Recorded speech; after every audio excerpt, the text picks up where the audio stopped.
Hey YouTube, it's JP Dillon. We're going to do a little short repair video today on refoaming some speakers since people seem to really like these videos. These are a pair of Boston Acoustics A-60s. These are made around 1990 to 1992. Very nice small bookshelves.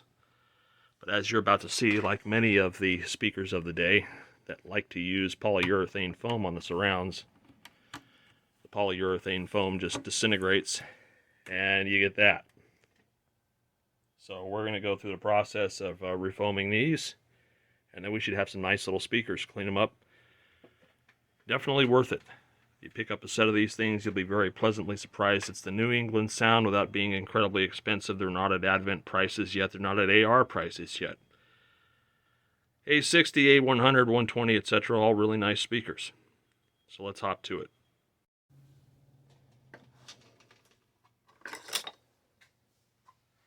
Start by just taking them out of the cabinet.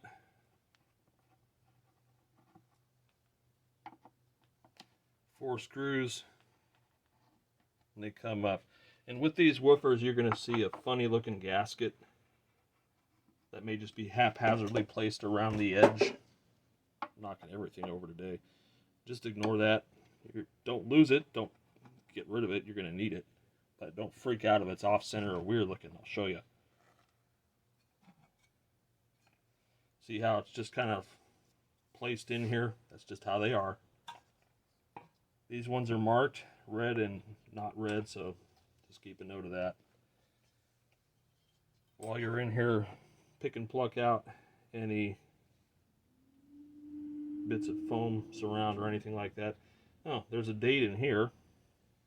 I don't know if you can see that. 1987.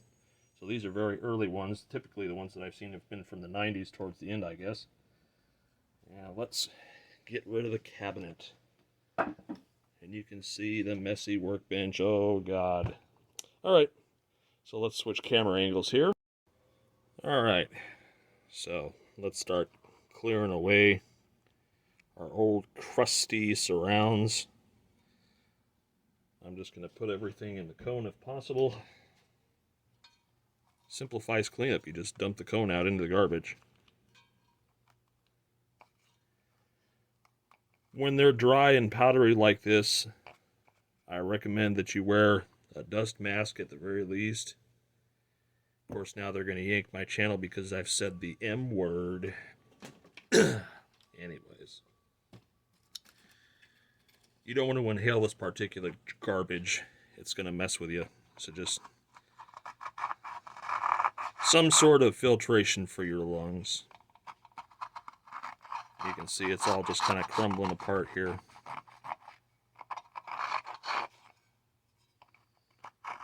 I'm holding the cone and pulling up on it slightly so I get a better angle at it. I think there's more than one refoam job here. I don't know if you can see the layers of foam surround that they've put on here.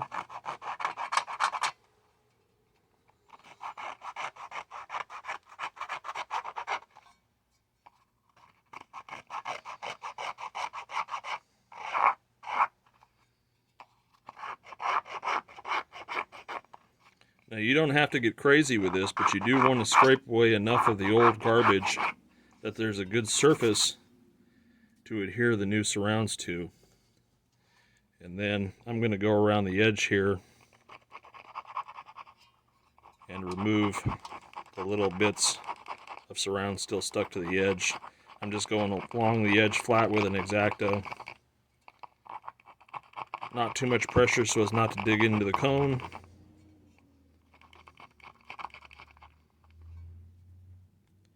Make sure that's tight in there and it doesn't come out.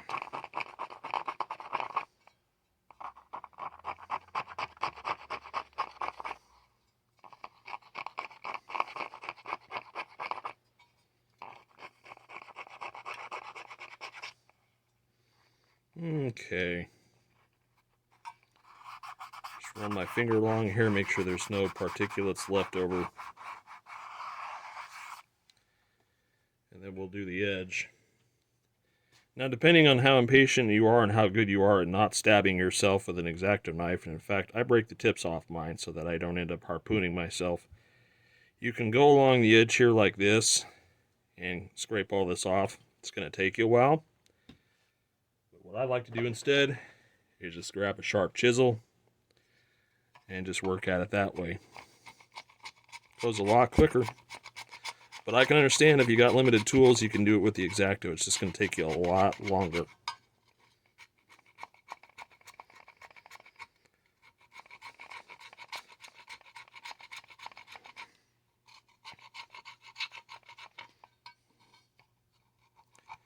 So I'm just going around the edge here, cleaning as much of the debris away as possible.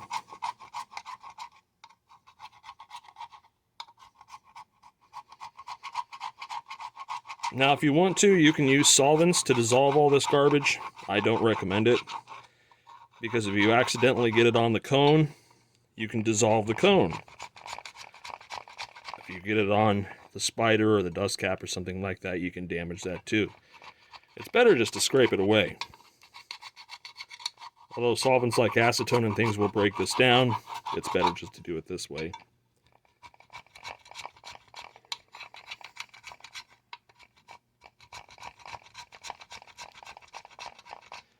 And I'm just scraping until there's a decent surface to adhere to.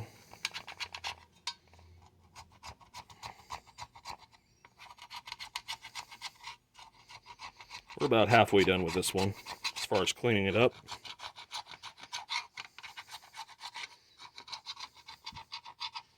I keep moving this off camera. Sorry about that.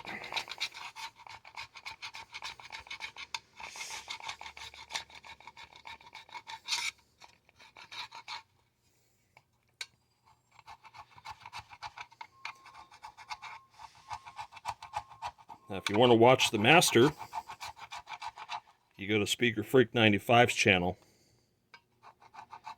and you watch him rebuild speakers. I think he's got more skills than I do, by a lot. But refoaming speakers to me is kind of relaxing. I enjoy doing it. It's a great way to come down from a crummy day. It's just something you can work at and do.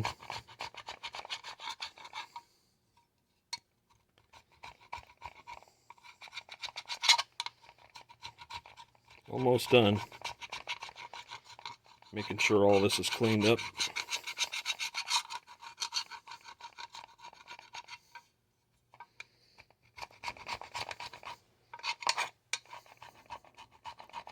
And you want to be patient. If you try to go too fast with the chisel and you slip, you're going to kill that. You're going to kill that cone, and then you're going to have to mend it from the back side, and then you're going to add mass to that one point, and you're going to throw off the frequency response. Probably not significantly enough for anyone to notice, but it would bug me. When you press hard, it's going to have a tendency to slide off into the cone. So just take your time. I'm just going around one more time, real loosely, making sure the chisel doesn't catch on anything. If it does, then I got more to work at, like right here. There's a little bit it's catching on.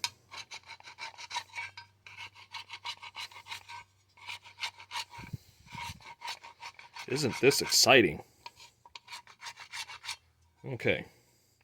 I'm going to run my finger through here. Make sure it doesn't catch on anything.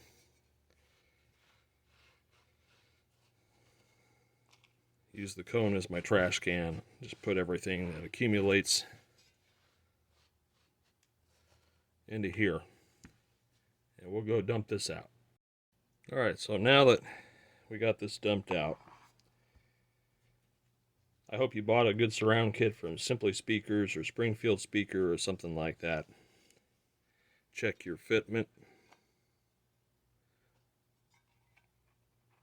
That's going to work great. Okay, now there's several ways that you can do this to keep this centered. If you're really worried about it, you can very carefully cut away about 90% of this dust cover, fold it back, and then I'll use pieces of 35 millimeter film with the tractors cut off, and I'll just install shims at 120-degree points in the voice coil and just shim it up till it's firm. I can still move it, but it's firm. I know it's not going to go anywhere. And then just glue it back down when you're done. The second method is entirely by muscle memory, because when I move this, you can see that it's got an extreme on one end or the other, extreme on one end or the other, so you just want to center it. Another way is to run a tone through it, low frequency tone, so when you hear rub, you know to move in a direction where it's not. Or you can use a DC power supply. Now, I typically will use the power supply method or the feel method. Now with this, I'm going to use the power supply method to initially attach to the cone, because this tends to drop down a little bit more, and it means that I would have to be constantly pushing up because the spider's sagging a little bit there. So I'm going to take my regulated DC power supply on the bench,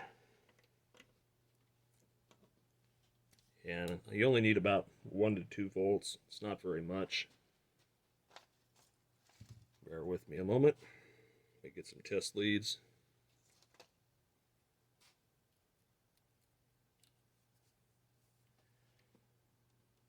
And I'm just going to attach the test leads to the rear like this. And like I said, you're going to bias this for about 1 volt, 2 volts maybe. And as you can see, the cone comes up a little bit. This pot's dirty on here. But the cone comes up enough. See that? 0 volts, 1, 1.5, 2. Comes up just enough. And what we're doing is we're making it so that the cone meets the surround. Because as you can see, there's a lot of space there. So it'll meet the surround like that, and then I can seal the glue in a lot easier this way.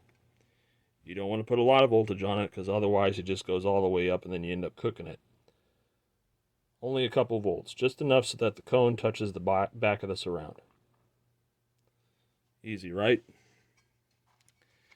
You can push it up from the back side and try to do it that way. It depends on what your dexterity is and what you're comfortable with. You could cut this away and use the shims. I may do another video in the future of using the shims so that you can see how that method it's done. You want to use shims for more precise things like reconing, things that you can't have an error about.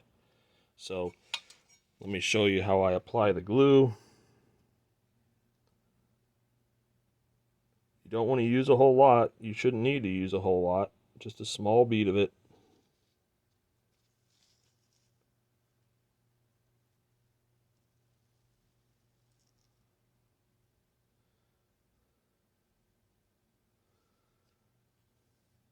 Okay, small bead of glue.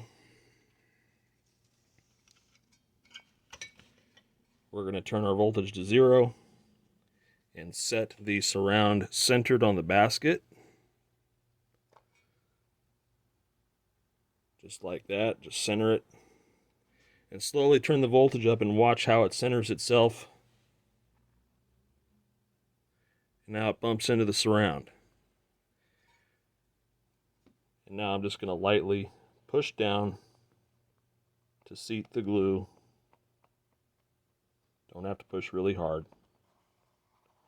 In fact, if you do, it's just going to ooze out like that did right there. So let me get a Q-tip and wipe that away best possible.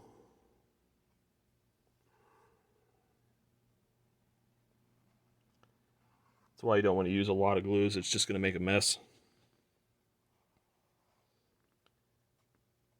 And I'm just going to go around the edge here and seat it. There's another little bit that's oozed out.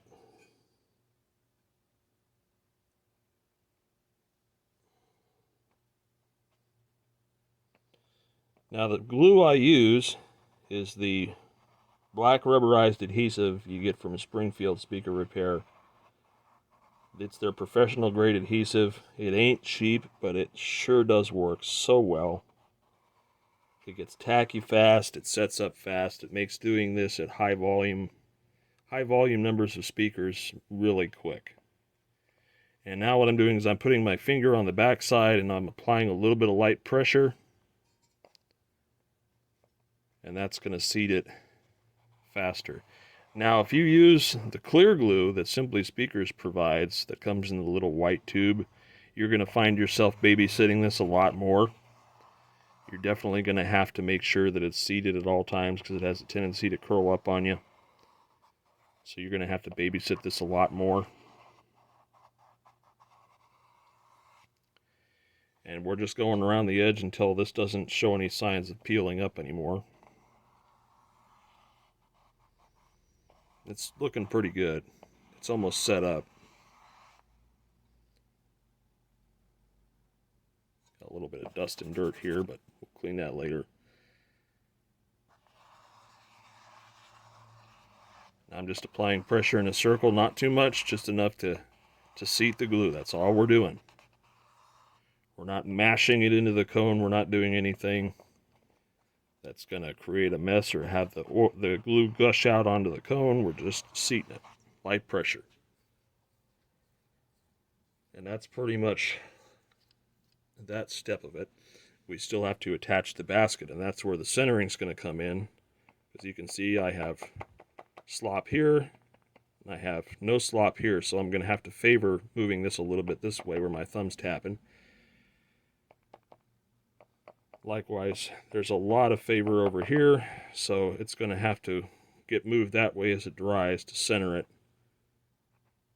And the way I usually center it is while the glue's still tacky, I'll tap with equal force and see if there's any favor to get a knock. Well, anyway, you'll see. And then I'll move it in the other direction. So we're at 2 volts. I'm going to kick it up to 4 volts. Really never above 5. And this is about dry enough to where I can mess with it. I can pull up on it a little bit and it doesn't want to come off the cone, so we're good. So now what I'm going to do is apply a small bead of glue. I'm just going to lift up here.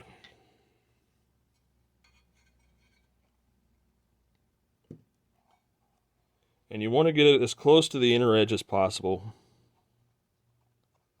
And I'm just going to apply a bead of glue like this. And I'm just going to go all the way around.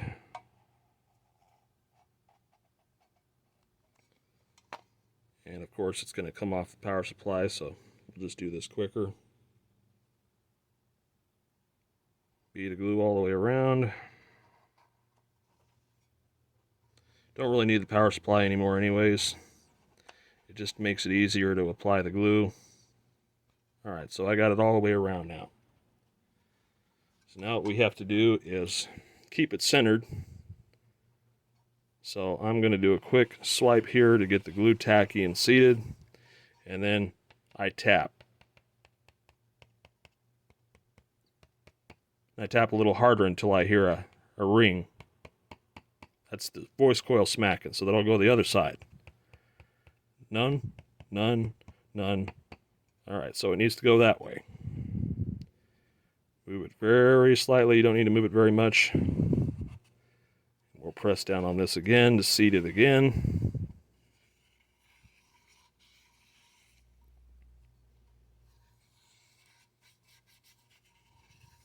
Alright, tapping again. Tapping a little harder. Alright, so this can be thought of as being on center because I don't hear any voice coil smacking the former going around. So I'm going to go ahead and press a little bit harder and seat this guy.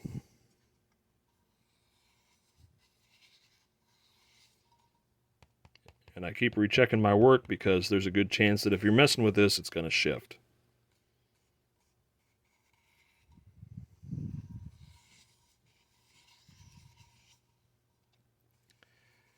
And that glue's almost set. It's tacky, but it's almost set. And we just keep tapping away. There's no noise. And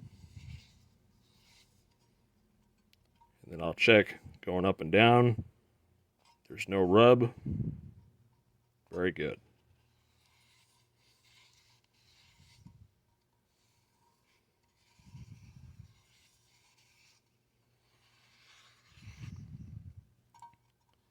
And that should be that.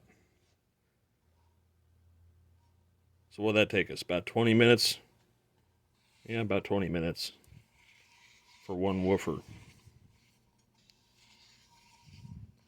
So if y'all are doing this to try to make a profit, you want to factor in the cost of your materials and your time and what you could have been doing with that time instead, and factor that all into your price if you do this for a living, which I do. Okay, so about 20 minutes. This one can go back in the cabinet, and we'll do the other one. All right, so here's victim number 2. And we're basically just going to go through the same motions as we did with the other one.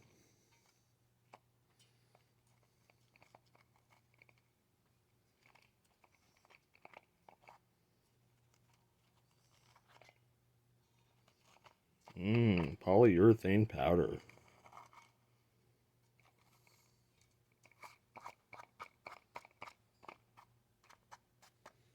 All right, let's start cleaning the edge.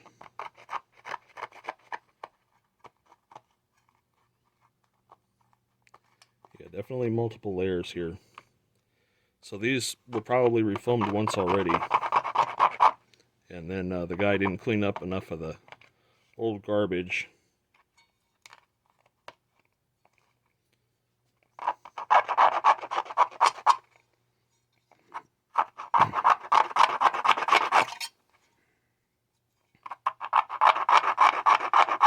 Although this one seems to be a little bit easier to clean up so far.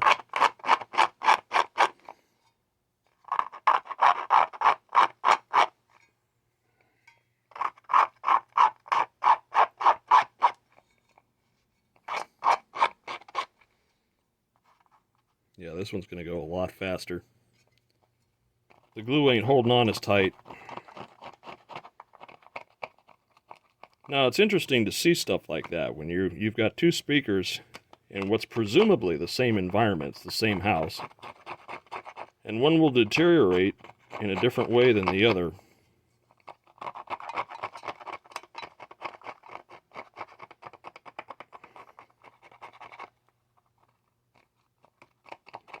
Of course, now that I've opened my fat mouth, it's going to get trickier.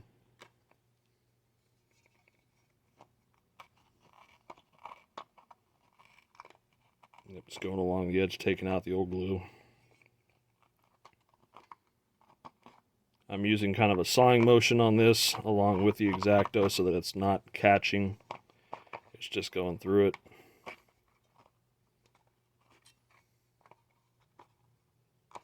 And sometimes you got to pick it off like this because it's not cooperating. See, I told you now that I said something. This one's going to be a pain to remove. So get it loose, pull the rest of it off.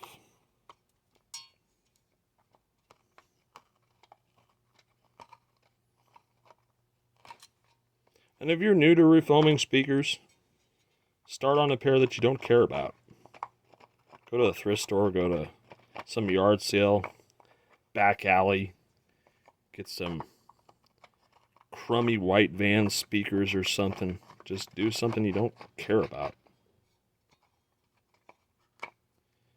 Save your skills for the real speakers, if you're that concerned. But the one thing you don't want to do, if you mess up the refoam job and the voice coil's rubbing, for God's sake, don't play it. You'll rub the enamel off the voice coil until it shorts, and then you'll kill the speaker.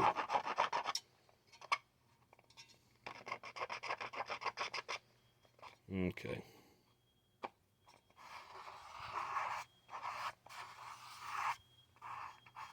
All right. Let's get to chiseling. I'm going to see if starting on the other side will keep the speaker in the frame of the camera better.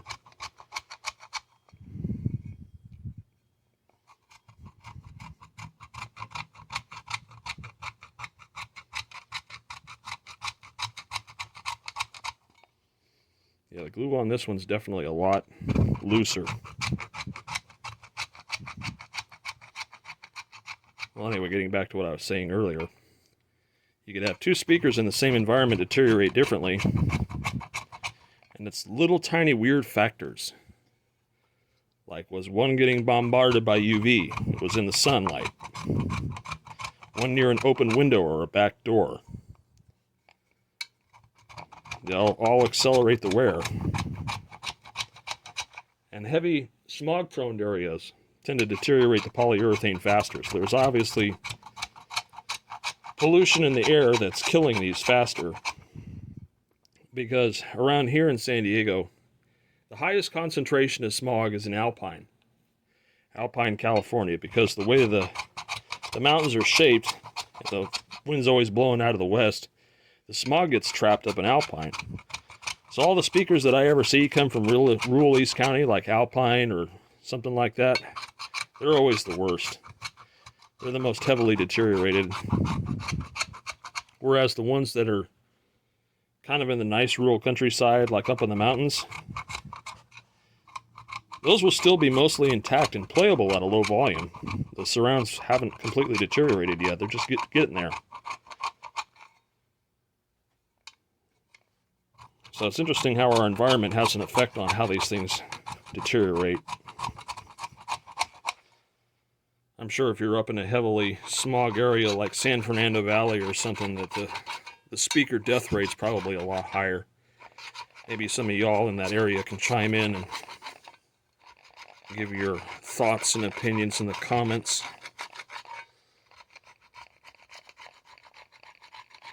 Yeah, this one's going a lot faster. The glue isn't holding as well as it was on the other woofer, so it's just kind of sloughing off here. Whereas on the other one, I kind of had to work it.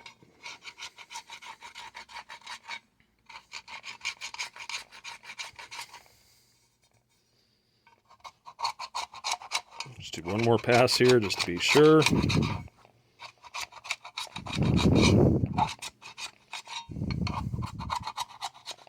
Some around the edge there.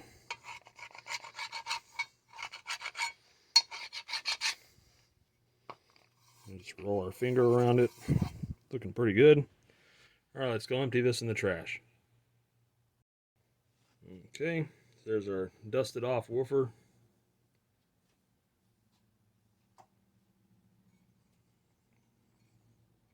Let's go ahead and hook up our bias supply. See if we can hook it up in a way that it's not likely to come off so easy next time. That is the opposite direction of what I want. And we'll turn this down a little bit since it's hanging out around 4 volts. Okay. So let's go ahead and apply our little bead of glue. And again, I'm just putting it around a little bead around the center of the lip that's going to attach to the cone.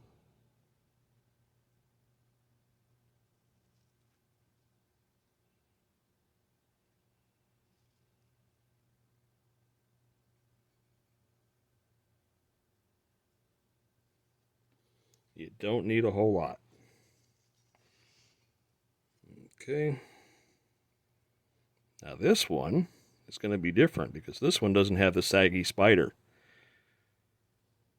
Yep, I do not have any bias on this one. Now, that's going to make this easier to attach. See, we can just disconnect this now. And there's no change. You can see it's higher up. So the spider on the other one was kind of sagging, which suggests that it might have been stored with the bad surround on its back for a time. And gravity took hold of that spider and sunk it a little bit. So I'm just going to move this around the edge, press it into place. Let's get rid of that little bit of glue here around the edge.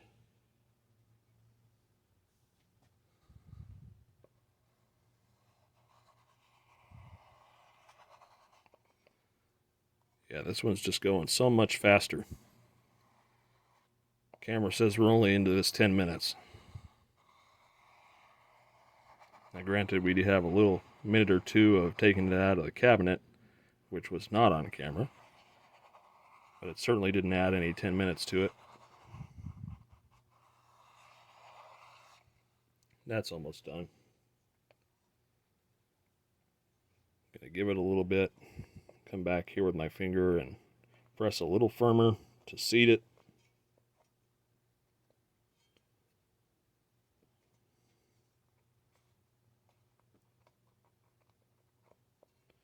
And again, if you're not using the black rubberized professional grade adhesive, I got to plug these guys at Springfield Speaker Repair because this stuff is wonderful. You're going to have to babysit it a lot more if you're not using this glue. Elmer's glue, yeah. If you're using glue all or something like that, it's going to take you forever. Using the clear stuff that's simply speakers get you, it won't take you forever, but you will have to babysit it, make sure it's not curling up on you. But this is about ready.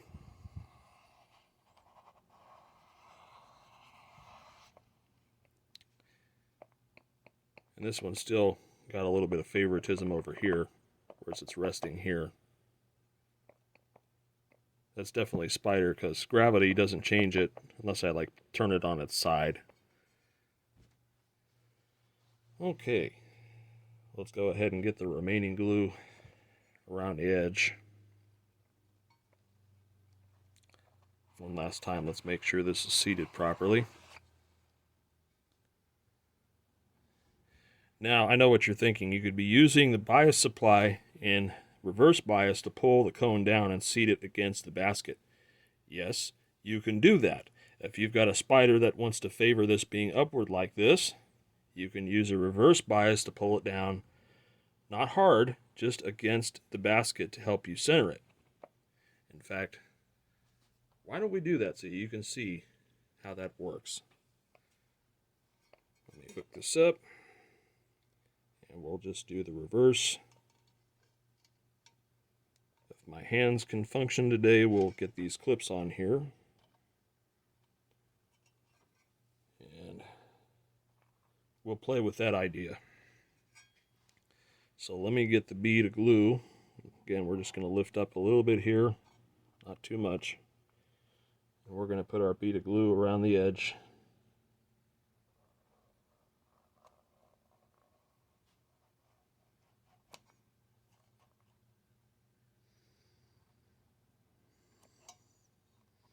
Trying to peel this back so you can see what I'm doing, because I can see it, but the camera can't really.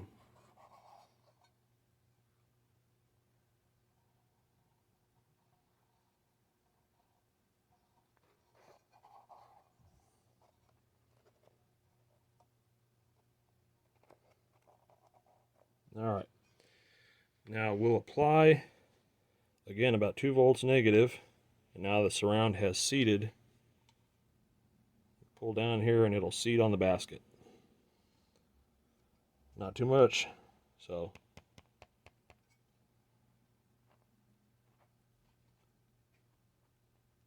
get a baseline center on that one. Move it a little bit. Move it a little bit.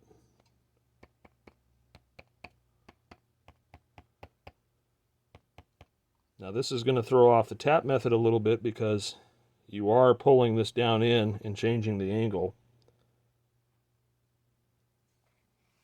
But the tap method still works. Let's seat it. So it needs to go that way a little bit.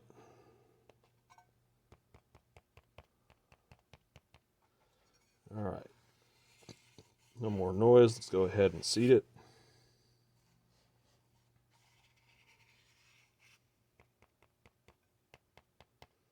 You're going to notice when you tap on it with a power supply attached, it's going to sound different. And that's the power supply reacting. Whereas if I remove the power supply, see how there's that second tap for a feedback? No feedback? Feedback. Sounds different. All right, well, I'm not going to need the bias anymore now that it's seated on the basket. Looking good there.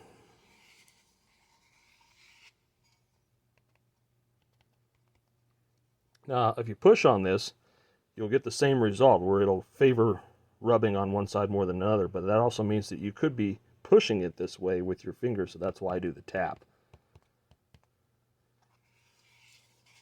So this one's about done too. So we saved, what, 5 minutes? because this one was easier to do. Now, don't freak out. As you can see, the surround's a little bit off center on the basket. Don't freak out about that. What matters is it's centered on the cone, which it is, and is the cone centered? Because these things are done in mass production, and the quality control of a lot of these consumer grade woofers is not perfect. You'd never see this problem in a JBL. You'd never see this problem in an Altec. You'd never see this problem in anything high-end like Electro Voice or Eminence or anything like that. You don't see that. But consumer grade stuff like this, although this sounds really nice, it's not perfect. And so there's another one, another date stamp, February 12th, 1987. Probably can't see it. There we go. So these are earlier A60s. All right, let's get this one back in the cabinet. All right, so here's our cabinet, and I've just got that funny shaped gasket centered around the hole. We're going to reattach our wires.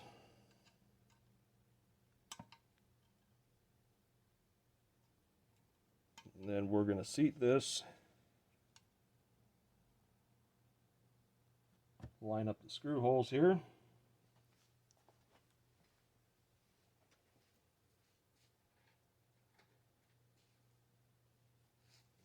of course we have to get the screws.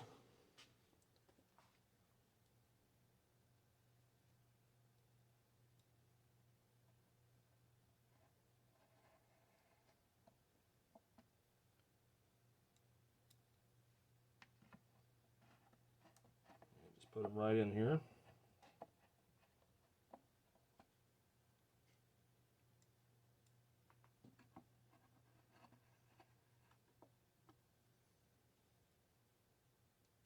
Okie dokie.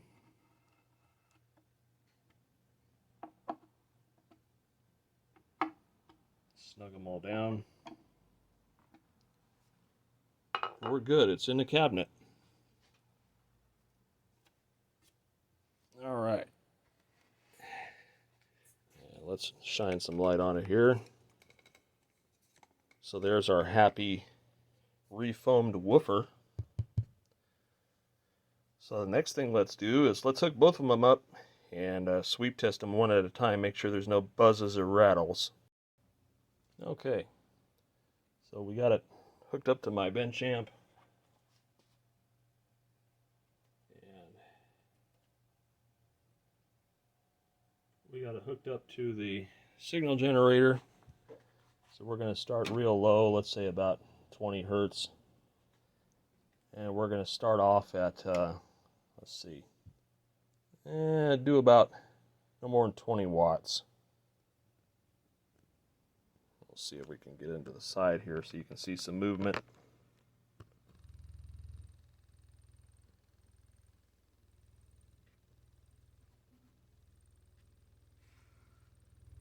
So I hear that whistling noise.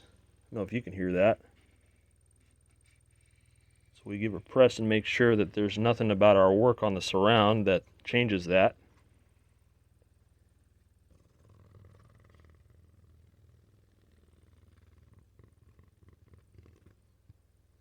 I'll stick my knuckle in here and feel for air leaks.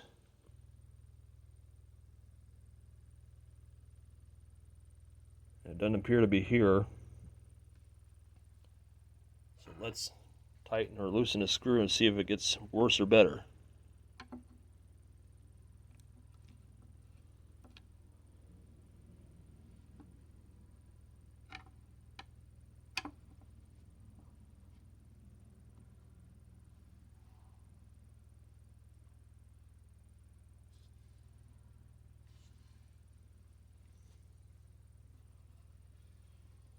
Let's raise our frequency a little.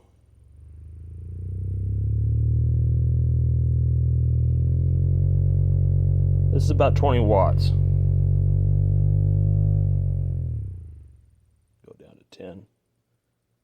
So it's making that funny little noise. I can't tell where the air is coming from.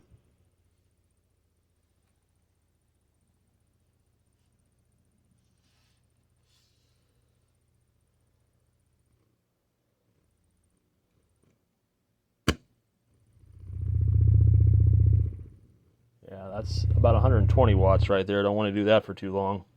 You'll cook them. All right, let's go up and do the sweep test anyways.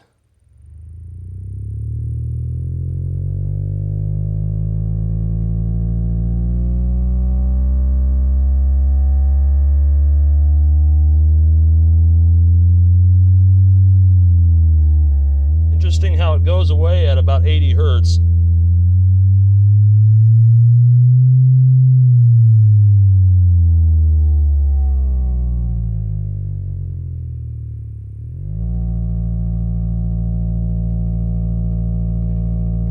That's about 56.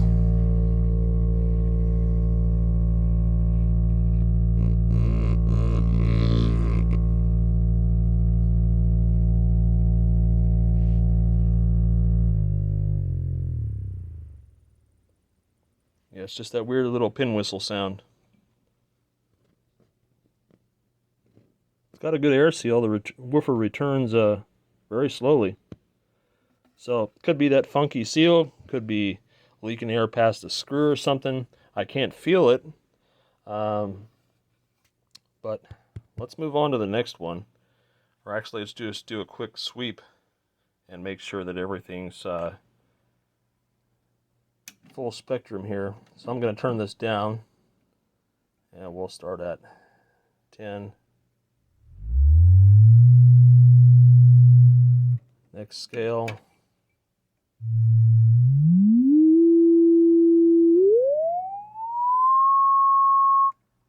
Next scale.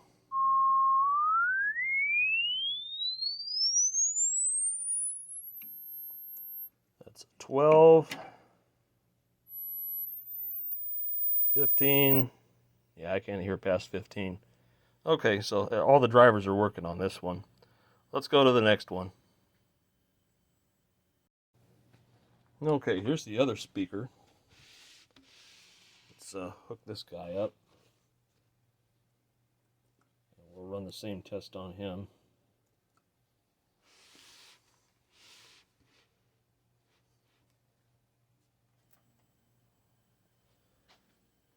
Let's do our start at 20 watts. We'll start at 20 hertz.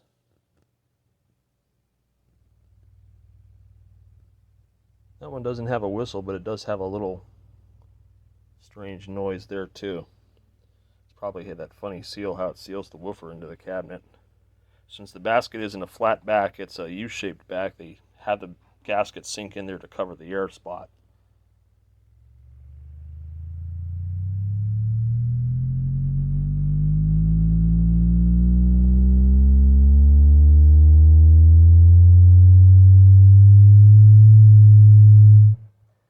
That one's got a little funny noise too. It seems to be related to how it seats in the cabinet. So off camera I'll probably try to fiddle with the seal and make it so that it doesn't whistle and make a funny noise.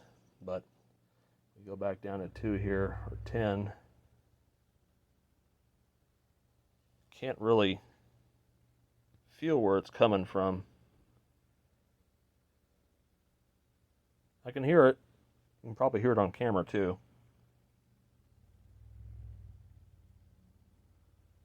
Alright, let's do full frequency. It's a little over a watt. We'll start at 10.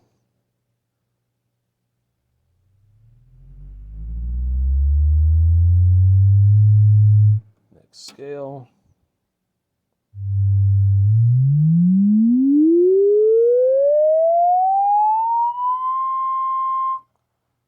Next scale.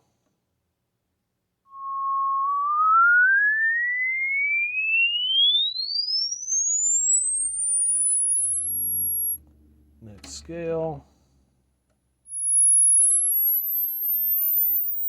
And again, I can't hear anything past 15. Okay.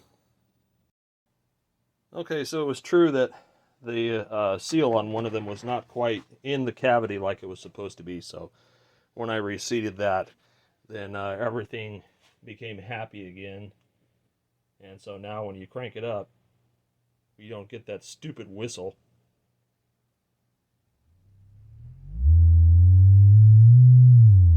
A nice clean bass. do our full-fledged here just for grins and giggles.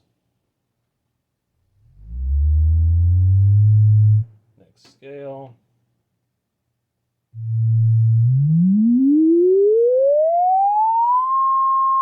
Next scale.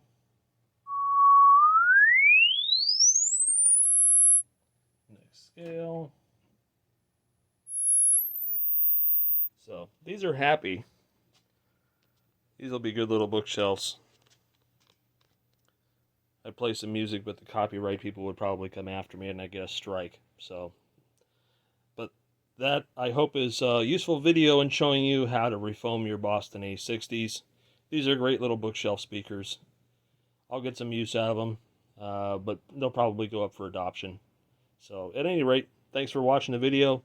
I figured this was a good tide-over video until the service literature came for the RCA TV. And then when we get that one resolved, we'll get back into that silly Admiral hybrid, which has major color issues.